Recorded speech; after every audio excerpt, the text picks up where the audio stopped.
Hi அனைவருக்கும் வணக்கம். இந்த வீடியோவில் ஓஏ மற்றும் வாட்ச்மேனோட ஜாப் நேச்சரை பற்றி தான் பார்க்க போகிறோம். ஃபஸ்ட்டு ஓஏக்கு டைமிங் என்னென்னா 8:30 to 9 இந்த டைமுக்குள்ளே அங்கே போகணும். அப்புறம் ஜட்ஜி எவ்வளோ நேரம் அங்கே இருக்காங்களோ அது வரை நம்மளும் அங்கே இருக்கணும். முக்கியமான கேஸாக இருந்துச்சுன்னா 9 or 10 மணி கூட ஆகலாம். கோர்ட்டில் என்ன மாதிரி வேலை இருக்கும்னா typist, junior assistant, bench clerk, record clerk இவங்க சொல்கிற வேலையெல்லாம் பார்க்குற மாதிரி இருக்கும். அப்புறம் அதே மாதிரி ஜட்ஜஸ் ஏதாவது வேலை கொடுத்தாங்கன்னா அதையும் பார்க்குற மாதிரி இருக்கும். அப்புறம் ஜட்ஜு சொல்கிற வீட்டு வேலையும் பண்ணுற மாதிரி இருக்கும். ரெண்டாவது கோர்ட்டில் எதுவும் தபால் அனுப்பணும் இந்த மாதிரி ஏதாவது இருந்துச்சுன்னா போஸ்ட் ஆஃபீஸ் போகிற மாதிரி இருக்கும். அப்புறம் பேங்க்கில் எதுவும் காசு போடணும்னா அங்கே பேங்க் போகிற மாதிரி இருக்கும். அப்புறம் வேறு கோர்ட்டில் இந்த லெட்டரை கொடுத்துடுவாங்கப்பா அப்படின்னா அதையும் கொடுத்துட்டு வர மாதிரி இருக்கும். மேக்ஸிமம் கோர்ட்டுக்குள்ளே தான் ஒர்க் பண்ணுற மாதிரி இருக்கும். லீவு பார்த்திங்கன்னா சண்டே ஒரு நாள் இருக்கும். சில டிஸ்ட்ரிக் கோர்ட்டில் 2 ஓஏ இருப்பாங்க. ஒரு ஓஏ சனிக்கிழமையும் இன்னொரு ஓஏ ஞாயிற்றுக்கிழமையும் லீவ் எடுத்துக்கலாம். இது ரொட்டீன் ஒர்க்லேயும் லீவ் எடுத்துக்கலாம். அட்வான்டேஜ் பார்த்திங்கன்னா டிபார்ட்மெண்ட் எக்ஸாம் எழுதி சீக்கிரமாக ப்ரொமோஷன் ஆகலாம். ப்ரொமோஷன் பார்த்திங்கன்னா 2 to 5 இயர்ஸில் ஆர்சி ஆகிடலாம். அப்புறம் சேலரி 23லேருந்து 24 வரைக்கும் கிடைக்கும். நான் நெக்ஸ்ட்டு சொல்ல போகிறது வாட்ச்மேன். உங்களுக்கு ஓஏ பற்றி எதுவும் டவுட் இருந்துச்சுன்னா கமெண்ட் பண்ணுங்கள்.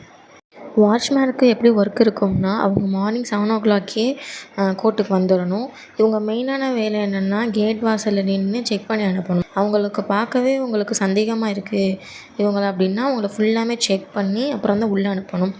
ரெண்டாவது என்னென்னா ஜட்ஜெல்லாம் வந்தாங்கன்னா அவங்கள சல்யூட் பண்ணி அவங்களுக்காக கதவை திறந்து விட்டு உள்ளே அனுப்பணும். ஒரு ஜட்ஜு சொல்கிற வீட்டு வேலையெல்லாம் பார்க்க வேண்டிய மாதிரி இருக்கும். பால் வாங்கி கொடுக்கணும், பழம் வாங்கி கொடுக்கணும், காய்கறி வாங்கி கொடுக்கணும், இந்த மாதிரி ஒர்க்கெல்லாம் இருக்கும். அப்புறம் தோட்டத்து வேலையை பார்க்குற மாதிரி இருக்கும். கோர்ட்டை எப்போயுமே சுத்தமாக வச்சுக்கிற மாதிரி இருக்கணும்.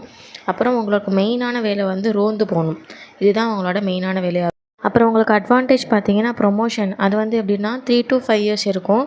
அதுக்கப்புறம் அங்கே உள்ள சீனியாரிட்டி பொறுத்து தான் உங்களுக்கு ப்ரொமோஷன் கிடைக்கும். சேலரி பார்த்திங்கன்னா 22லேருந்து 23 வரை இருக்கும். அடுத்து நான் சொல்ல போகிறது நைட் வாட்ச்மேன். இவங்களுக்கு டைமிங் எப்படி இருக்கும்னா ஈவினிங் வர மாதிரி இருக்கும். ஒவ்வொரு கோர்ட்டு பொறுத்து அவங்களுக்கு டைமிங் இருக்கும். ரெண்டாவதுனா இவங்க நைட்டு ஃபுல்லாக கோர்ட்லேயும் ஜட்ஜி வீட்லேயும் செக்யூரிட்டி ஒர்க் பண்ணுற மாதிரி இருக்கும். அப்புறம் ரோந்து போகணும். நைட்டு ஃபுல்லாக ரோந்து போகணும். அப்புறம் பார்த்திங்கன்னா ஜட்ஜோட வீட்டுக்கு மார்னிங் பால், நியூஸ் பேப்பர் இதெல்லாம் வாங்கி கொடுக்குற மாதிரி இருக்கும். அப்புறம் நைட்டு எதுவும் அரெஸ்ட்டு கேஸ் ஏதாவது வந்துச்சுன்னா அவங்கள செக்யூராக ஜட்ஜ் ஹோமில் சேர்க்குற வரைக்கும் அவங்களுக்கு செக்யூரிட்டியாக இருக்கணும். இதான் அவங்க ஒர்க்காக இருக்கும். அப்புறம் உங்களுக்கு ப்ரொமோஷன் பார்த்திங்கன்னா வாட்ச்மேனுக்கு சொன்ன மாதிரி தான் சேமாக தான் இருக்கும். சேலரியுமே அதே மாதிரி தான் இருக்கும். உங்களுக்கு இதில் எதுவும் டவுட் இருந்துச்சுன்னா கமெண்ட் பண்ணுங்கள். தேங்க்யூ ஃபார் வாட்சிங்.